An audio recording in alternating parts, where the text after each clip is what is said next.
Allez, salut à tous, petit cas MVP, parce que évidemment les élections sont en train de se finir. Il est 20h07 au moment où j'enregistre cette vidéo. Je ne suis absolument pas excité par le résultat, de toute façon, que ce soit d'un côté ou de l'autre.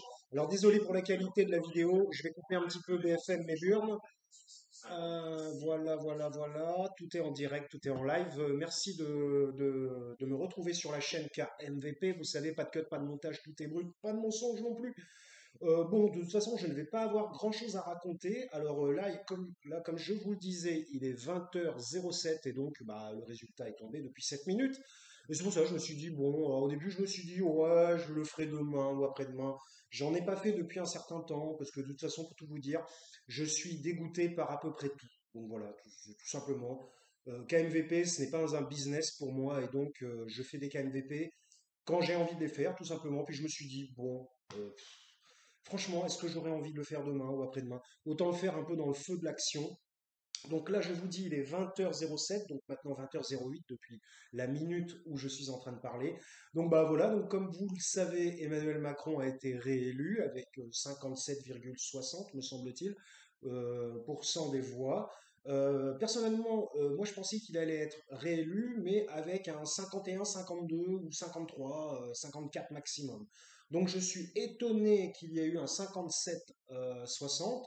Euh, Ouais, il y a un DJ, voilà, ça y est, parce que je regarde BFM en même temps. Ah non, mais c'est le délire, ça y est, ils sont attaqués. Qu'est-ce qui passe comme musique? Ça m'intéresse, parce que moi-même, je suis DJ et producteur de drum and bass, donc bah, on n'entend pas, on n'entend que le mec de BFM. Bon, bref, on s'en branle, de toute façon, ça risque probablement d'être un peu pourrave hein, comme musique, hein. Je ne serais pas forcément pas grandement étonné, je ne sais pas qui c'est, sa tête ne me dit absolument rien. Il aurait pu quand même inviter David Guetta, quoi, quand même, pour sa réélection, ou un DJ fort connu à l'international. Ah, les gens, ils ont l'air contents, ils sont plus cons que tant, je pense.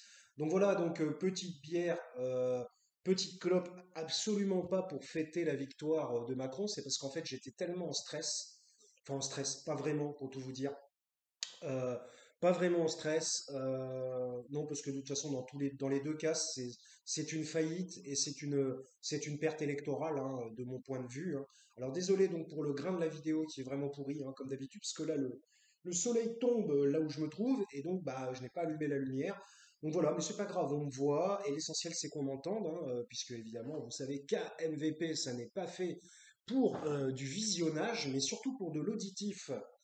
Donc voilà, bah écoutez, voilà, je sais pas combien de temps ça va durer ce KMVP, qu'est-ce que je vais avoir à dire, je ne sais même pas, puisque j'improvise totalement, hein, comme vous le savez peut-être pour ceux qui suivent. Alors ceux qui suivent, on va pas aller jusque-là, mais ceux qui ont regardé des vidéos sur la chaîne, que je remercie d'ailleurs.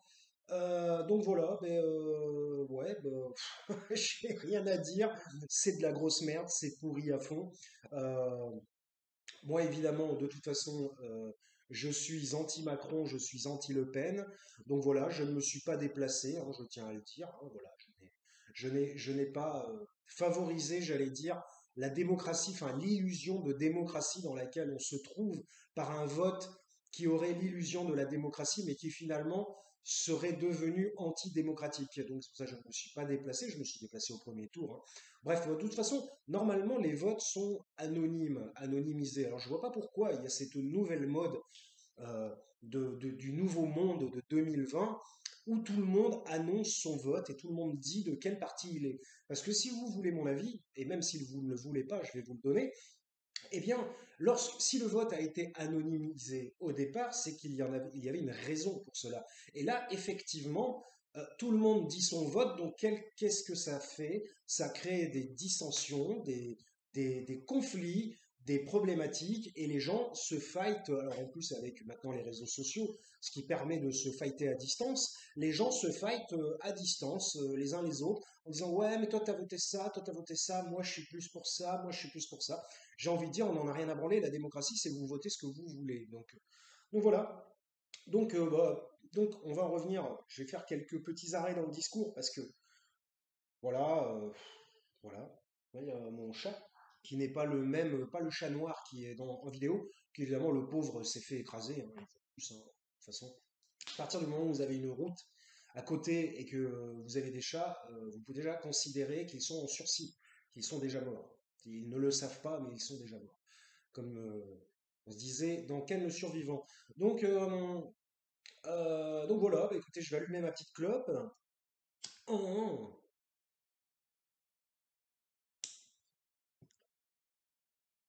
on va prendre une petite pause. On va éviter de tousser. Marine Le Pen va s'exprimer. Pour tout vous dire, j'ai même pas envie de l'écouter parce que qu'est-ce qu'elle va dire? Elle va dire oui, j'ai fait un beau combat. Oui, oui, la lutte était dure, mais la démocratie a décidé, les urnes ont décidé. Bon, allez, on va l'écouter un petit peu. Je sais pas si vous allez entendre, mais c'est pas grave. Je vais comment dire, traduire. Similaire à celle que subissent au quotidien les Français, les idées que nous représentons arrivent à des sommets un soir de second tour d'élection présidentielle. Ah, c'est comme si elle avait gagné. Avec plus de 43% des voix, le résultat de ce soir représente. Moi j'ai lu 42, 40, maintenant c'est 43. Bon, de toute façon, on va pas écouter le discours, hein. Sur même le discours de Macron, moi je vais faire du Elden Ring, je vais pas l'écouter le discours à Macron. Demain, ça sera repris en boucle de toute façon aux informations. National et du changement. J'adresse ainsi ma plus profonde gratitude à tous ceux qui m'ont fait confiance au premier tour et tous ceux qui, par millions, nous ont rejoints au second. Ah bah oui, mais bon, c'était un peu le rejoins-moi, mais forcé en quelque sorte. Et le vont tout particulièrement à nos compatriotes des provinces et des campagnes, mais également d'outre-mer,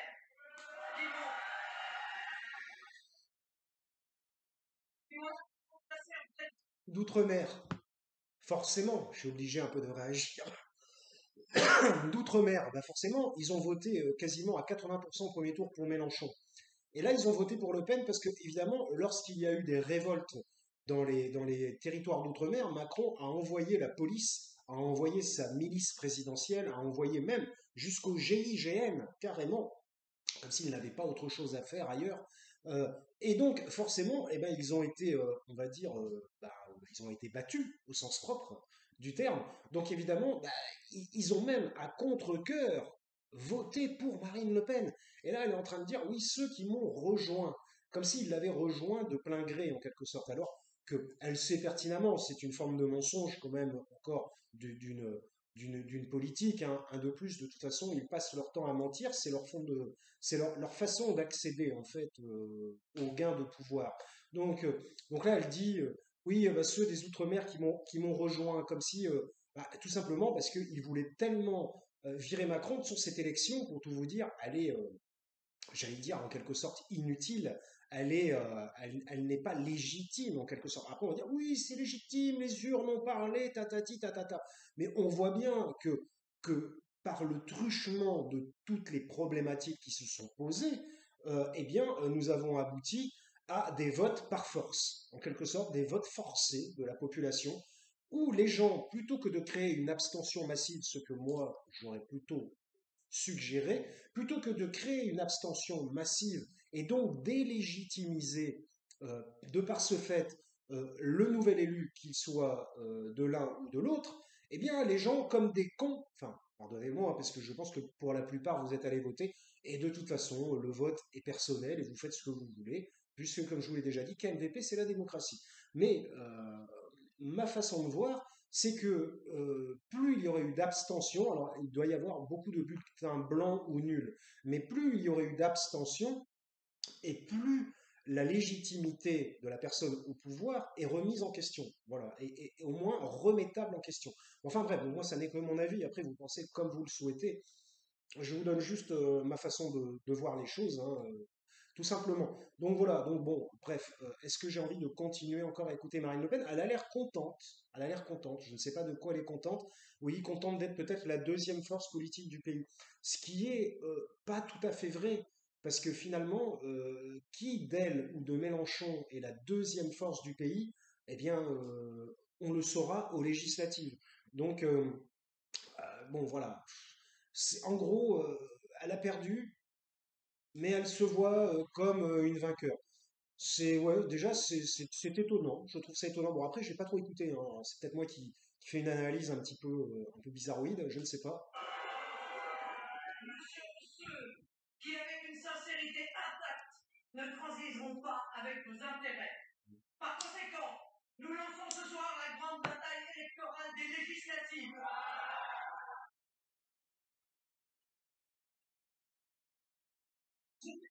Bataille aux côtés de Joseph Bardella, avec tous ceux qui ont eu le courage de s'opposer à Emmanuel Macron au second tour, bref, avec tous ceux qui ont la nation chevillée au corps.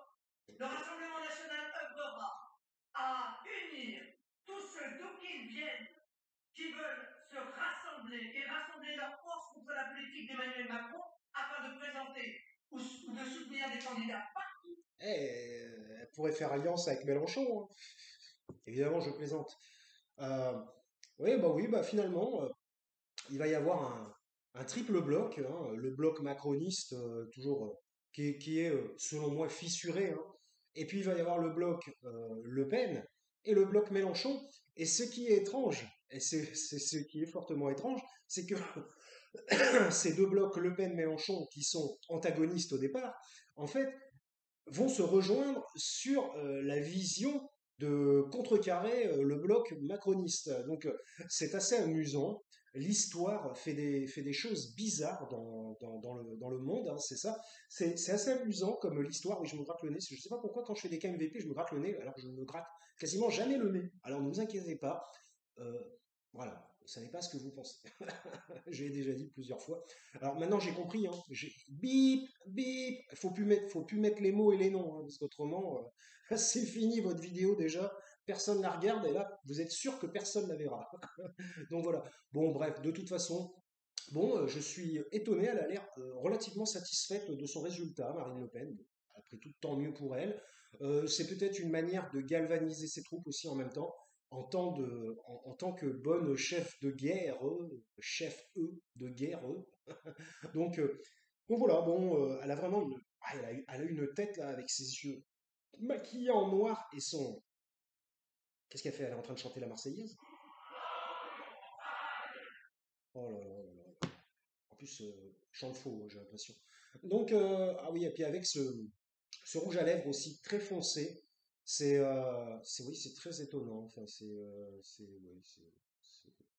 oh là là, la tête, oh la tête qui est faite comme ça. Ah, je suis MDR. Bon, pour tout vous dire, euh, j'ai limite une légère, je tiens à dire une légère, satisfaction que ce soit Macron. Alors, je vais argumenter, je vais vous dire pourquoi. Non pas que je préfère Macron à Le Pen, en fait, je ne préfère ni l'un ni l'autre, ni la peste ni le choléra, comme venant de cette bonne expression bien connue. Néanmoins, Macron, on sait qui c'est, on sait qui on a en face, on sait quels sont ses, son pouvoir et ses faiblesses. On sait là où on peut l'attaquer maintenant. Tandis que Le Pen, n'ayant jamais accédé au pouvoir et ne sachant absolument pas ce qu'elle allait faire du pouvoir, avec un point d'interrogation, eh bien, il aurait été beaucoup plus difficile de la remettre en question. Puisqu'en fait, si vous voulez, Macron, la remise en question de ce personnage s'est fait à partir des Gilets jaunes. Avant, tout le monde en avait un peu rien à foutre de ce qu'il faisait en politique. Avant, tout le monde était là, bon, Macron, banquier, Rothschildien, ancien ministre de l'économie, ouais, bon, qu'est-ce qu'il fait? Ben écoutez, on ne sait pas trop ce qu'il fait, voilà. Tandis que les Gilets jaunes sont arrivés, et là, on a vu le vrai visage de Macron. On a vu, on a vu effectivement dans la difficulté, enfin, c'est pas vraiment dans la difficulté, dans la contestation, c'est voilà, dans la contestation, comment il réagissait dans la contestation face au peuple français qui, normalement, il se doit de gouverner correctement. Donc, donc voilà, donc on sait à qui on a affaire et on connaît donc ses faiblesses et ses points de faiblesse. Et donc on sait très bien par où l'attaquer. Tandis que Marine Le Pen, bon bah on sait pas trop. Et puis qu'est-ce qu'elle aurait fait du pouvoir? Parce que c'est facile de dire, oui, moi je suis populiste, je vais aider les gens, je vais aider le peuple, je vais aider nanani nanana, mais je ne suis plus d'extrême droite, tatati tatata. Ça, ce sont des discours. Qu'est-ce qui se serait passé dans la réalité? Nous n'en savons absolument rien. Donc voilà, c'est pour ça, ah, Mélenchon s'exprime, alors attention, on va mettre le son. En direct sur BFM TV et RMC. Jean-Luc Mélenchon qui annonce qu'il prendra la parole très vite après le résultat de ce second tour de l'élection présidentielle. et qui attend que tout le monde soit prêt. Nous sommes prêts à écouter ce qu'a dit le patron de la France politique comme ça démarre. On est prêt, monsieur Mélenchon, vous écoute. Mesdames, Messieurs, pour ce second tour, Madame Le Pen et Monsieur Macron représentaient à peine plus du tiers des électeurs inscrits. Désolé pour la qualité de vidéo. Les urnes ont tranché. Madame Le Pen est battue. La France a refusé clairement de lui confier son avenir et c'est une très bonne nouvelle pour l'unité de notre peuple. À présent, Monsieur Macron est le plus mal élu des présidents de la Ve République. Il a raison. Sa monarchie présidentielle survit par défaut et sous la contrainte d'un choix biaisé. Tout à fait. Il Je surnage. ne sais pas si vous entendez. Il dit que le choix est biaisé de cette élection parce que Macron est le plus mal élu. Je suis tout à fait d'accord. Ma pensée se tourne vers les futures victimes de cette situation. Ouais. Les personnes qui vivent du RSA et devront travailler gratuitement pendant 20 heures. Les personnes usées qui partiront à la retraite 3 ans plus tard. Les personnes prises à la gorge financièrement Et les handicapés aussi. et qui ne verront pas les prix être bloqués. Et ceux qui ont des troubles Les psychiatriques. personnes qui savent à quel point l'inaction écologique de M. Macron est un crime. Ah bah oui, son Macron se dit écologiste, mais il veut faire plus de nucléaire. Ça ne colle pas. Et le pays vendu à la découpe. Ouais. À toutes et à tous, je dis, ne vous résignez pas. Ah, ouais. Au contraire, entrez dans l'action. Franchement, massivement. La démocratie peut nous donner de nouveau le moyen de changer de cap. Oui, bah il va parler des législatives. Le troisième tour commence ce soir. Voilà. Les 12 et 19 juin ont lieu les élections législatives. Vous pouvez battre M. Macron et choisir un autre chemin. Le 12 et 19 juin, un autre monde est encore possible si... Mais ça ne sera pas facile, hein. Même s'il obtient beaucoup de sièges, ça ne va pas être facile. Parce qu'ils vont tout verrouiller à l'Assemblée. Tout. Faire des choses anticonstitutionnelles et verrouiller comme ils savent le faire, dont c'est leur spécialité. Donc ça va être très très compliqué tout de même. Même s'il y a beaucoup de gens élus chez les mélenchonistes. Mais ça sera intéressant à suivre. S'ils se rassemblent et s'ils s'élargissent.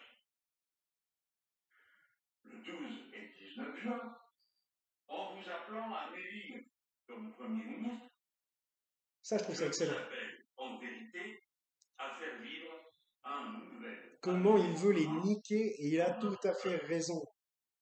Courage, action, détermination, refus toujours de la fatalité. Il faut que cet homme reste en vie pour le bien du peuple français. Vive la République. Ah voilà, ouais, c'était court, précis, concis. Félicitations. Bon bah voilà, hein, ça vous donne un petit peu mon obédience. Hein. Alors après, moi je ne suis pas un fan de Jean-Luc Mélenchon et je n'ai jamais été, mais par défaut, en quelque sorte, alors par défaut, on va dire qu'il s'approche le plus, c'est celui qui se rapproche le plus de ma façon de voir et de penser les choses. Donc, oui, évidemment, mon obédience, bien que j'ai dit que le vote était anonyme, m'emmène vers Mélenchon. Voilà. Mais je ne suis pas un pur et dur mélenchoniste, absolument pas. Je suis KMVPiste, tout simplement. Soyez vous-même, je vous l'ai déjà dit. Il est bien joli de faire partie d'un groupe ou d'une formation, mais néanmoins, lorsque vous faites partie de ce genre d'unité, de groupuscule en quelque sorte, eh bien, vous êtes dilué à l'intérieur du groupe et votre voix, même si votre voix, vous êtes obligé de rentrer dans des tendances en quelque sorte. Et qui dit rentrer dans des tendances dit que vous-même, vous perdez votre unicité et votre personnalité et votre façon unique de penser les choses. Bon, enfin bref. Mais bon, qu'est-ce que vous voulez? J'ai l'impression que que la, comment ça s'appelle? Euh, je pensais à la démocratie, mais la démocratie finalement a des effets pervers, puisque trop de démocratie viennent créer trop de groupuscules, et les groupuscules viennent swallower en quelque sorte, puisque les gens aiment bien utiliser des termes en anglais de temps en temps dans les phrases françaises qui ne veulent rien dire, viennent avaler en quelque sorte votre unicité et votre, voilà, votre personnalité qui vous est propre. Peut-être une forme de redondance entre personnalité et propre. Donc voilà, voilà, bon. Mais après le problème, moi, c'est qu'il faut faire barrage, évidemment, il faut faire barrage à cette union macronienne. Je ne dirais pas macroniste, je dirais macronienne, parce que macroniste, c'est trop gentil. Mais macronienne, le mot a une connotation plus péjorative. Moi, vous voyez, j'ai même plus envie de continuer, 20 minutes 24, 54. Euh, Pourtant, il y aurait énormément de choses à dire encore.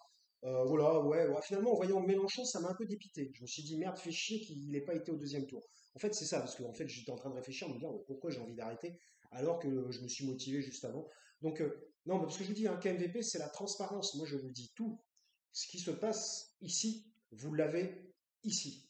Moi, je ne suis pas de ce type de personne qui cache, qui met sur les côtés et qui, dans un but pervers, va vous servir un beau discours pour ensuite mieux vous niquer par derrière, qui a l'air d'être la norme maintenant, la façon d'agir et de fonctionner des gens de manière globale aujourd'hui dans notre monde. Après, moi, je ne connais pas les gens des autres pays, mais comme il y a une forme euh, d'unicité, de globalisation mondiale, même maintenant, qui commence à attaquer la pensée, puisque avant il y avait une globalisation mondiale, mais uniquement sur le commerce, et maintenant nous avons quasiment la culture d'entreprise, en quelque sorte, la culture d'entreprise qui est en train d'infecter, qui est en train de pourrir la pensée des gens, où il faudrait se comporter comme un esclave d'entreprise en quelque sorte, puisque finalement,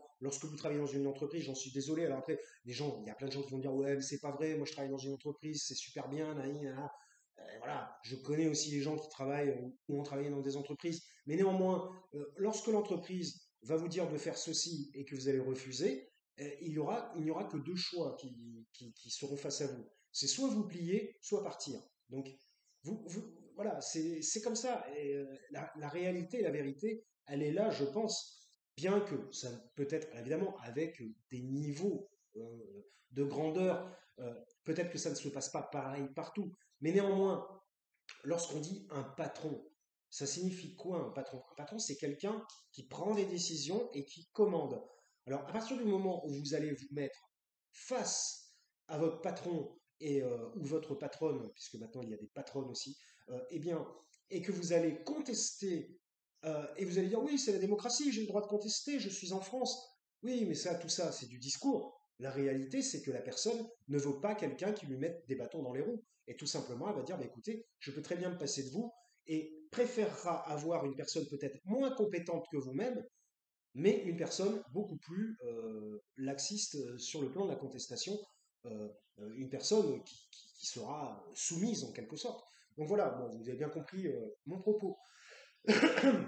Donc voilà, bon, eh bien écoutez, je ne vais peut-être pas poursuivre énormément longtemps, on est déjà à 23 minutes 50, je n'ai quasiment rien raconté par rapport au KMVP habituel, mais c'est pas grave, j'ai déjà l'impression d'avoir raconté beaucoup de choses par rapport à d'autres chaînes YouTube qui pourtant ont des milliers d'abonnés, hein, voire des centaines de milliers. Je ne cite personne, vous les connaissez de toute façon.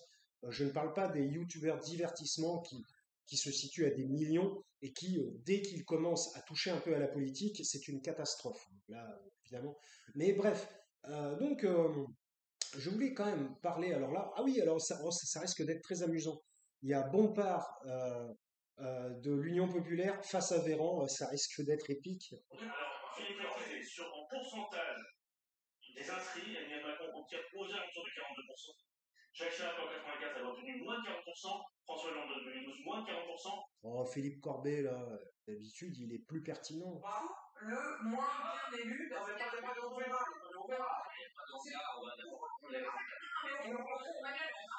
Non, mais de toute façon, ça va être la crise hein, dans ce pays, là. Ça commence déjà, et à mon avis, ça va pas s'arranger. Aujourd'hui, ça va prendre un cran supplémentaire avec l'élection de Macron. De toute façon, ça aurait été l'élection de Le Pen, ça aurait été la même chose. Je suis désolé, la vidéo est de pire en pire. Est-ce que je devrais allumer les lumières? Je vais le tenter. J'ai fait un petit peu d'exercice hier, j'ai mal aux jambes. Vous allez me dire, on s'en fout. Ah ouais, on y voit quand même deux fois mieux. Rebonjour, c'est moi, KMVP. Donc, ah putain, moi ça m'éclate les yeux, mais c'est pas grave.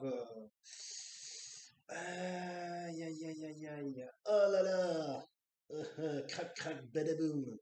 Ouais, j'ai essayé d'imiter Jacques Chirac. Je suis Dieu. Ça, c'était Mitterrand dans vous allez le dire. Ouais, non, ben, j'ai oublié. Le bébé de show, évidemment, avec Rocard en corbeau et Mitterrand en grenouille. Ah là là, c'était du lourd ça à l'époque. On se rendait pas compte, mais aujourd'hui, ça ne peut même plus exister. Vous voyez la démocratie, l'avancée de la démocratie aujourd'hui. Les guignols qui ont été complètement, comment ça s'appelle, censurés, hein, voilà, c'est ça. Euh, non, mais c'est une catastrophe. Et puis, ça ne va pas s'arranger, hein, ça ne va pas s'arranger. Oh, Bruno Le Maire, alors lui, il est tout rouge, il est là. Il est tout rouge. Non, lui, si vous l'écoutez, alors lui, c'est un des ministres. En fait, je vais commenter ce que je vois, parce que comme ça, ce sera plus amusant, je pense. Là, il y a Bruno Le Maire qui est suivi. Alors déjà, il savait pas où il allait, il a changé de direction. Déjà, il allait dans un endroit. Les mecs, ils tracent, et en fait, ils savent même pas où ils vont. C'est un mec qui leur dit non, c'est pas par là, c'est par là. Donc, vous voyez déjà, et c'est eux qui doivent donner la route à la population française. Donc, moi, je dis ça, je dis rien. Donc, Bruno Le Maire, l'un des ministres, oh non, pas l'un des ministres les plus inutiles de la France. Voilà, mis à part pour créer des tensions avec la Russie. Donc là, on a, ah oui, Elisabeth Borne, ministre du Travail. Ah oui, oui. Alors elle, elle porte bien son nom, Borne. Elle borne les choses. C'est-à-dire qu'à partir d'une certaine limite, vous ne pouvez pas aller au-delà. Donc, alors bon, Bruce Toussaint, lui, c'est une catastrophe, hein. C'est un valet, voilà, c'est ça. Vous voyez le valet des sires, dans le temps, à l'époque des seigneurs, lui c'est le valet, il est là, oui messire, oui messire, oui messire. Ah oui, oui, c'est à lui, ah non, lui il veut pas faire de vagues, hein. Lui tout ce qui l'intéresse c'est de conserver son poste bien gras qui lui permettra de manger du confit de canard à tous les repas, hein, et du confit d'oie, et de partir en vacances sous les tropiques, hein, évidemment. Alors là, il y a une femme, je ne sais pas qui c'est, mais ça n'est pas grave, qui a de très vilaines boucles d'oreilles, je trouve, mais bon, ça la regarde. Ça la regarde, on dirait même, pour tout vous dire, j'espère que c'est du plastique, ça pourrait ressembler à de l'ivoire aussi. Je crois que le trafic d'ivoire est interdit aujourd'hui. Alors, mais là, je déconne, je ne sais pas du tout en quelle matière sont faites ces boucles d'oreilles à cette dame. Bon, je ne vais pas les écouter parce que là, Bruce Toussaint, je sais très bien qu'il sert la soupe à la grand-mère, hein, de toute façon. Lui, il sert la soupe, hein, de toute façon. Alors, 28 minutes 11, il va falloir que j'accélère un peu, puisqu'effectivement, c'est assez vide. Je vous le concède, si jamais vous le pensez. Je suis d'accord avec vous, ce KMVP est relativement vide, vide à l'image de l'élection présidentielle qui vient de se terminer, évidemment. Donc, je voulais parler aussi, surtout, de cette histoire de prêtre qui s'est fait stabber, ah putain, il faut arrêter l'anglais là, qui s'est fait poignarder ce matin à Nice par un soi-disant déséquilibré, soi-disant bipolaire, soi-disant, non, parce que c'est très intéressant. Aujourd'hui, on va avoir carrément les actes psychiatriques. Alors, pour tout vous dire, si le mec, il a plusieurs expertises, il y a un psychiatre, il va dire il est bipolaire, un autre psychiatre va dire il est dépressif, un autre psychiatre va dire il est anxio-dépressif, ou alors il est névrosé. Enfin non, quoique ce terme n'est plus utilisé aujourd'hui, parce qu'il paraît que Freud, c'est de la grosse merde, alors que Freud avait déjà tout découvert dès le départ. Alors peut-être pas tout, effectivement, mais avait fait beaucoup plus de découvertes qu'on en fait aujourd'hui, et sans aucun matériel informatique. Bref. Mais bon, ça n'engage que ma perception des choses. Évidemment, ça n'est pas fun ni au goût du jour, et évidemment, je vais en profiter pour placer ceci. Ceux qui se disent adeptes de la zététique, euh, euh, mettent à bas, enfin non, mettent à bas, mettent, bah oui, en quelque sorte, mettent au pilori la psychanalyse, alors que je suis quasiment sûr et certain, ils ne la connaissent pas. D'ailleurs, savez-vous oui, ces gens essaient de discréditer la psychanalyse, alors que, en fait, je ne sais même pas pourquoi, en fait, ils veulent faire ça. Quelle est l'apparition de cette haine envers la psychanalyse? La psychanalyse leur a-t-il ou elle posé des problèmes dans leur vie personnelle?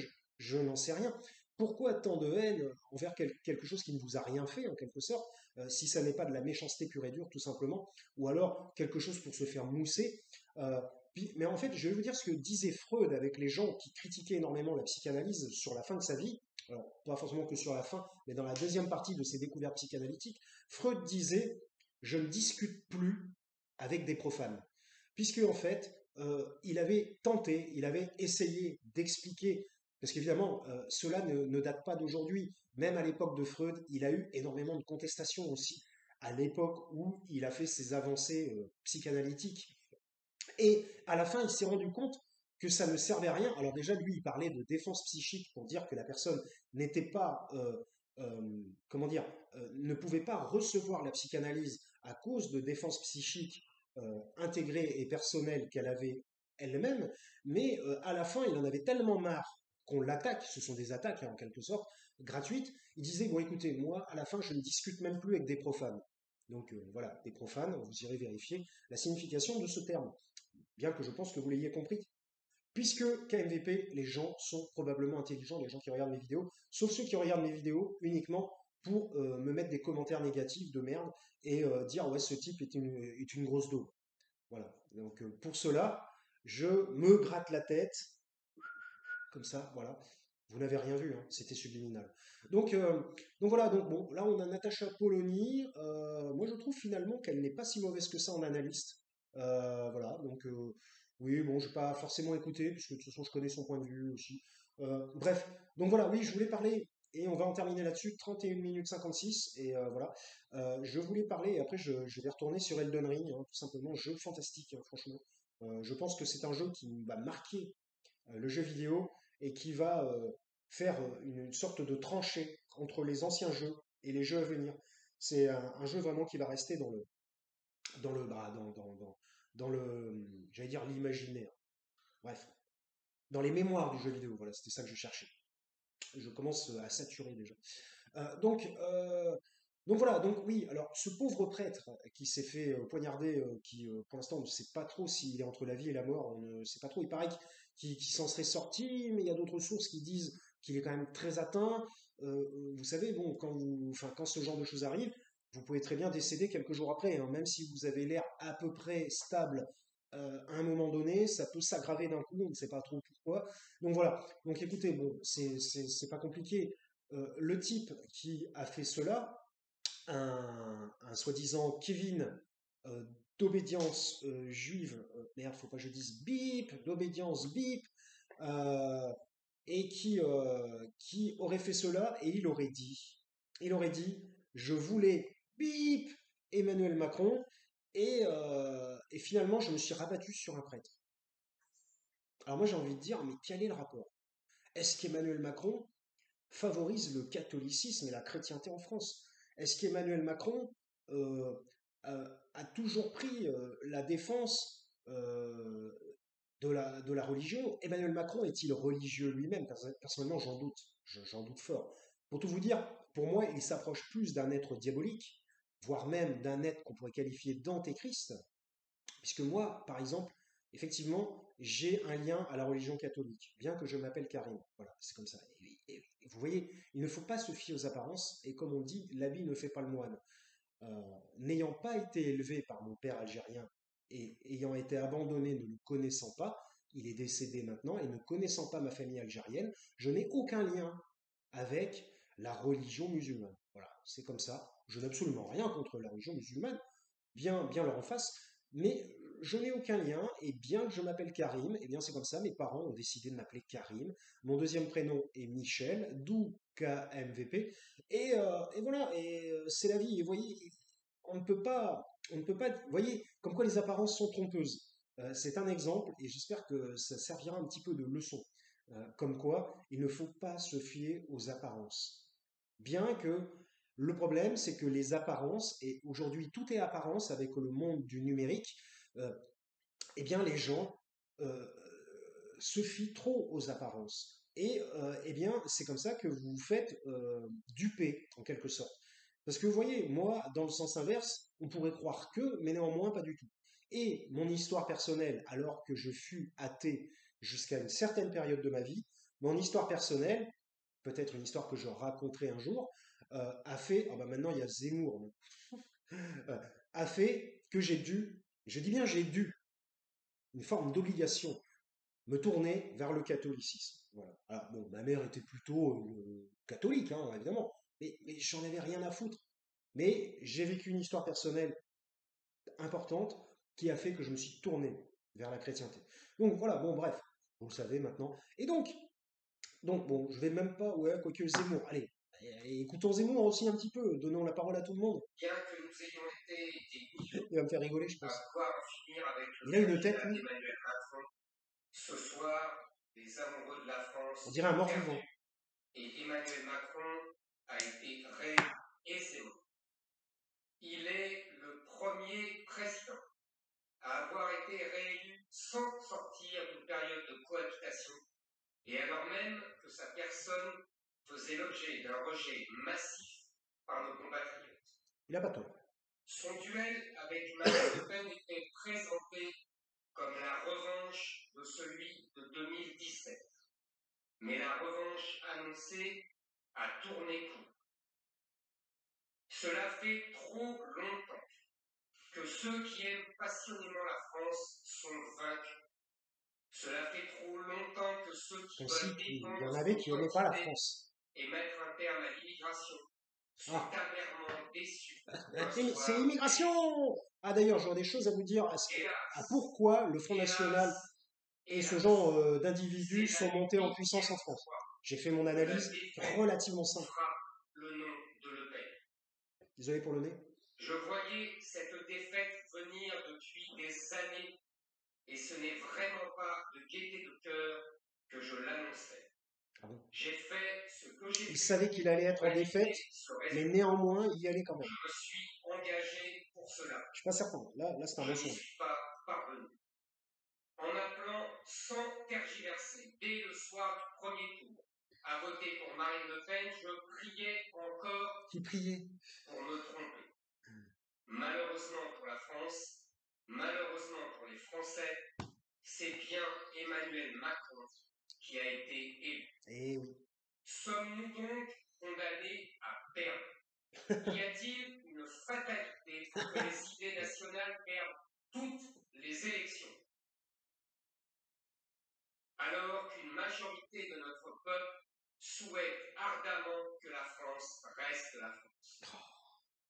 Non. La France restera tout le temps la France de toute façon. C'est ridicule.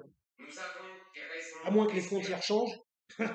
Ou alors qu'on soit annexé comme l'Ukraine. Reconquête. Ah, pour l'instant, quoique Poutine n'a pas encore annexé l'Ukraine. C'est moi qui viens de le dire. Cette belle jeunesse Je ne pense pas qu'il le fasse. Mais et si enthousiaste. probablement la bordure, peut-être.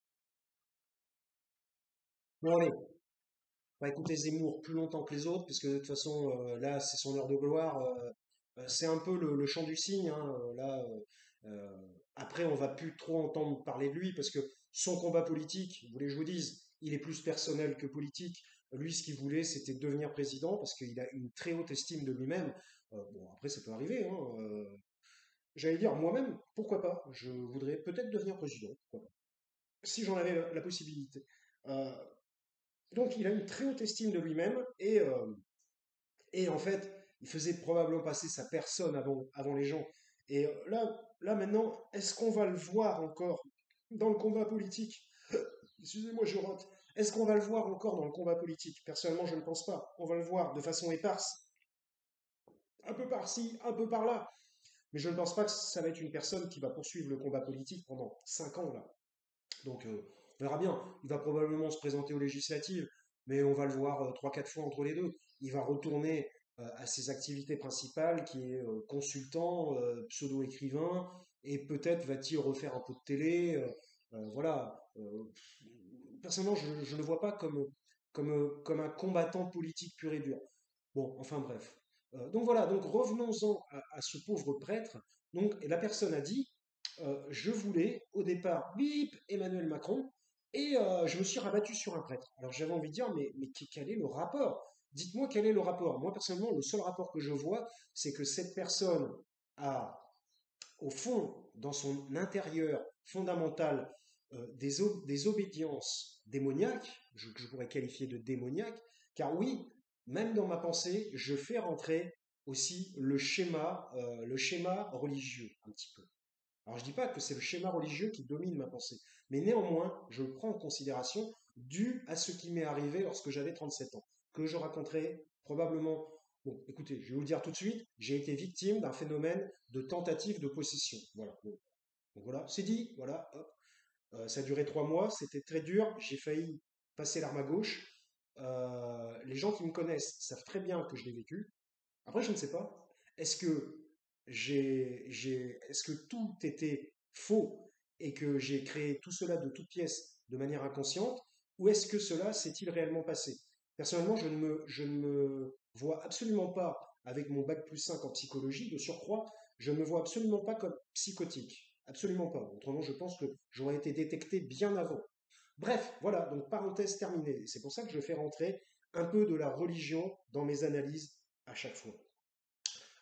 Donc, le mec, il fait un rapprochement entre le président et des prêtres. Alors, je tiens à dire que quand est-ce que la cathédrale Notre-Dame a brûlé, hein, l'édifice de Notre-Dame a brûlé? Eh ben, c'était sous Macron. Euh, il y a eu une forme, on peut qualifier ça un peu de terrorisme. Voilà, il y a eu énormément d'attaques envers les églises. On voit très bien quand même que la religion catholique est mise à mal de nos jours. Rien à voir avec. Je ne vous parle pas des guerres de religion mondiales qui sont entre l'État islamique, l'État bip, et la religion bip, bref, qui sont finalement une réédition des vieilles guerres, de l'époque médiévale, hein, tout simplement. Euh, une forme de, l'histoire se perpétue en quelque sorte, pas toujours du même côté. C'est la revanche, quoi, en quelque sorte. Bon, enfin bref, cela ne légitime pas cela, évidemment, mais je vous le dis, c'est mon avis. Bref, donc le mec, il a fait un parallèle dans son intérieur entre le président et il s'est rabattu sur une église. Alors, le président, c'est le pouvoir. Et l'Église, évidemment, a eu énormément de pouvoir sur le continent européen. Euh, donc peut-être qu'il a fait un rapprochement par rapport au pouvoir. Mais je trouve que Macron, de toute façon, fait vriller les cerveaux des gens. Il fait vriller les cerveaux des gens, en particulier des gens fragiles, qui ont une fragilité mentale qu'on pourrait qualifier des gens qui pourraient avoir des perturbations ou des troubles mentaux, par son omniprésence médiatique et par aussi son omnipotence, tout simplement. Si vous voulez, c'est quand même lui aussi qui a confiné des gens, qui a interdit de sortir. C'est-à-dire, on était tous touchés dans la population.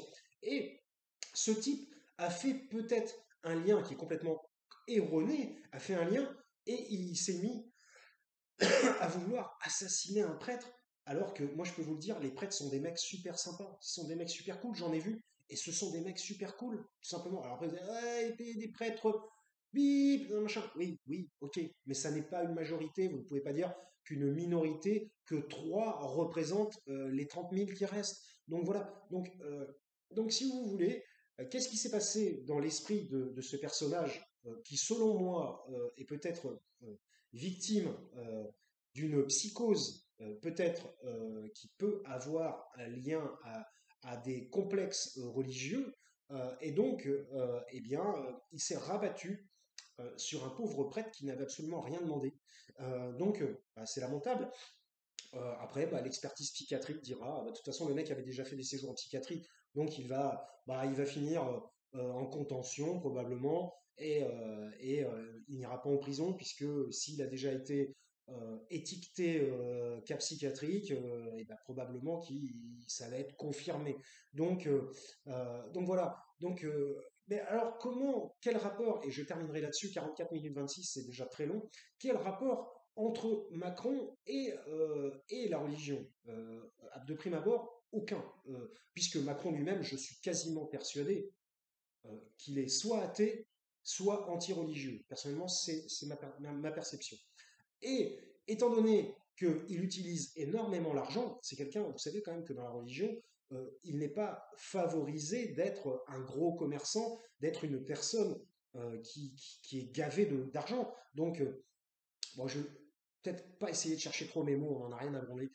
Donc, si vous voulez, ce type, euh, Emmanuel Macron, selon moi, n'est absolument pas quelqu'un qui se destine envers une foi religieuse catholique, euh, euh, d'éviter le péché, ce genre de choses, l'opulence, enfin, voyez tout ce que je veux dire, enfin, bref, tout ce que la Bible dit qu'il ne faut pas faire. Et donc, bah, ce type, bizarrement, voulait tuer voulait bip, et s'est rabattu sur un prêtre. Il a fait une sorte de lien entre les deux, lien qui, selon moi, est complètement irrationnel et inexistant. Je n'irais même pas dire irrationnel, je dirais lien inexistant, tout simplement.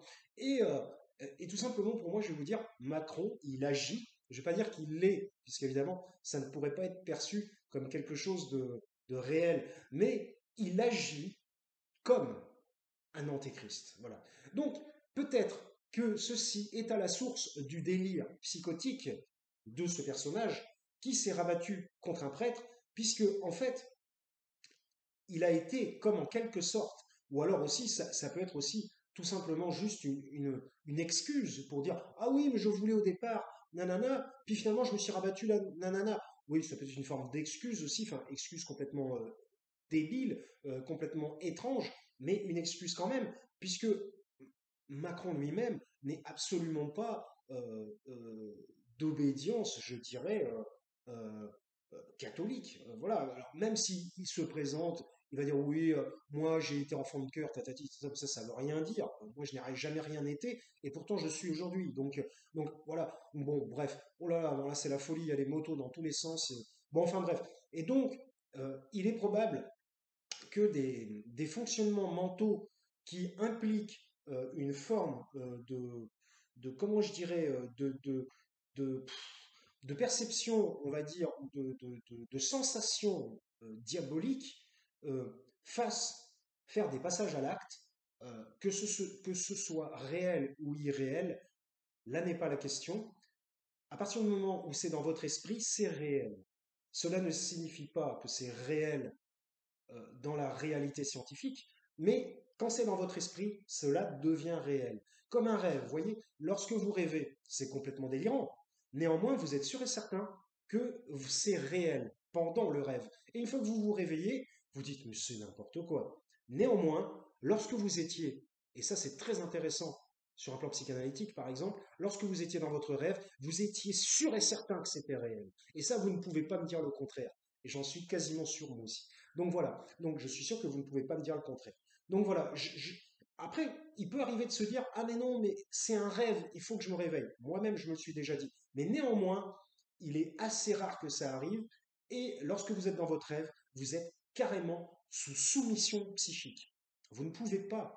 euh, euh, c'est quasiment impossible de se dire, ça peut arriver, mais c'est rare. Je dis bien quasi parce que ça peut arriver, mais c'est très rare. Mais généralement, si on prend la généralité, et il faut avoir une très grande force d'esprit pour se le dire, euh, quand vous êtes dans un rêve, vous êtes dans un rêve. Vous y croyez. C'est bien justement la particularité du rêve. Donc voilà, donc bah, ce type pour moi a fait un délire qu'on peut qualifier effectivement de psychotique, et non pas forcément de désordre de type bipolaire, mais bref, plutôt de type schizophrénique, je dirais. Euh, mais bon, après moi je ne l'ai pas vu, je ne connais pas ce patient. Euh, j'ai quasiment aucune information sur lui. Et donc, ce type a fait un délire qu'on pourrait qualifier de religieux. Voilà. Et donc voilà. Et donc ça s'est terminé sur un pauvre prêtre qui n'avait rien demandé, malheureusement. Et je pense, pour tout vous dire, que de toute façon, l'Église est attaquée, la religion catholique est attaquée. Nous sommes dans une guerre des religions larvée aujourd'hui, hein. Déjà depuis le terrorisme depuis 10 ans, depuis 2001 World Trade Center, et après l'État islamique et ainsi de suite, et patati patata. Vous voyez très bien aujourd'hui aussi qu'il y a de très très gros problèmes en Israël en ce moment avec la Palestine. Ça chauffe, c'est brûlant. Bon, bref, de toute façon, ça ne va pas s'arranger. 50 minutes, je reviendrai peut-être plus en point de détail sur ce genre de sujet qui est fort intéressant. Et puis d'ailleurs, je suis très intéressé par le paranormal aussi, et je pense que vous aussi, de toute façon. Donc, si vous êtes aussi intéressé par le paranormal, je vous conseille de regarder la chaîne Nukes Top 5.